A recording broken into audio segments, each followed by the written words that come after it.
تنت به ناز طبیبان نیازمند مباد، وجود نازکت آزرده گزن مباد.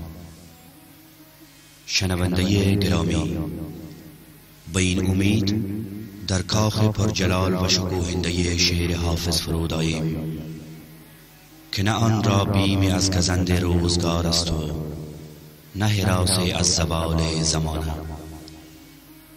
چنین از سترگی یک سخنور بیمرگ و انوشه و چنین از جاودانگی شعر جاودانه. صلوات شعر حافظ در آن است که همگان آن را پذیرا می گردند و پذیرش شعر حافظ بدان است که همگان خود را در آن می یابند و خویشتن خویش را در زلال آبگینه آن به نیکویی می نگرند. شعر حافظ از حدود شعر نغز فراتر است و از محدوده کلمه های مستعذب و مستحسن والاتر. شعر حافظ شعاب گدازنده صده هاست و نبض تپنده زمان ها.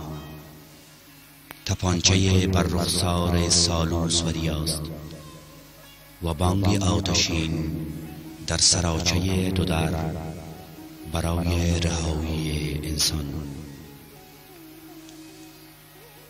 گشت بر کاجستان غزل حافظ میزنیم و از برکه های آبی سرودهای جاودانش گوهر یکتای زیبایی را بر کف می آوریم.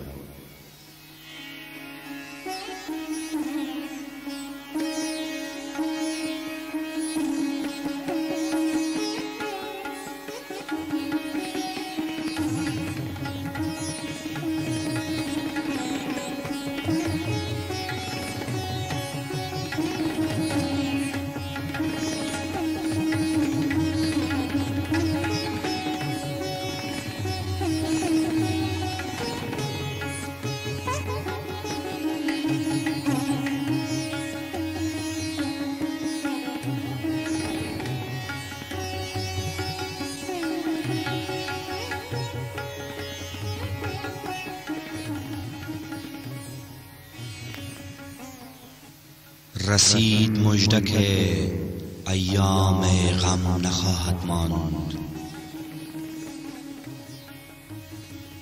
رسید مژده که ایام غم نخواهد ماند.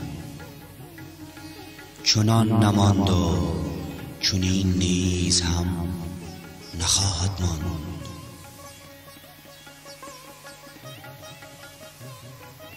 غنیمت شمر ای شمع وصل پروانه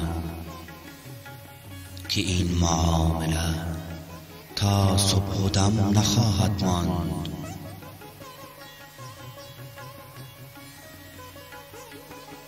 من ارچه در نظر یار خاکسار شدم،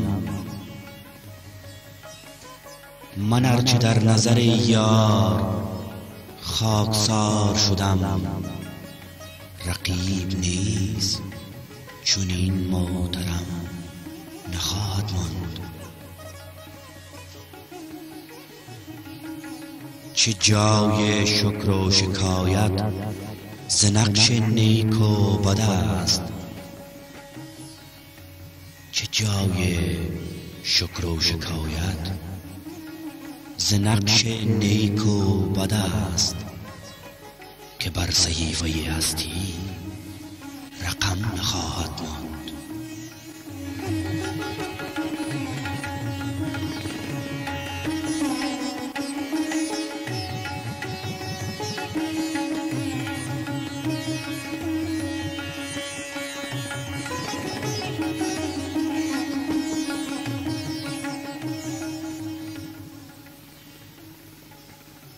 سرود مجلس جمشید گفتند این بود.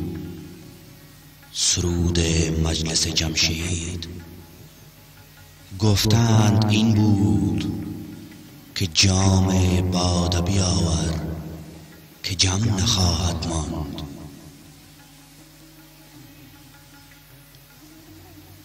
توانگرا دل درویش خود به دست آور،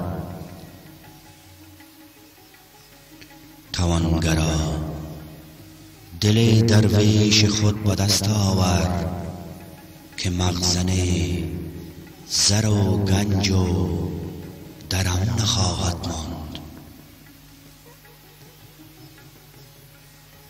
بر این رواق زبرجد نوشتن بزر، بر این رواق زبرجد نوشتن بزر، که جز نکویی اهل کرم نخواهد ماند. ز مهربانی جانان طمع مبر حافظ، ز مهربانی جانان طمع مبر حافظ، که نقش جور و نشان ستم نخواهد ماند.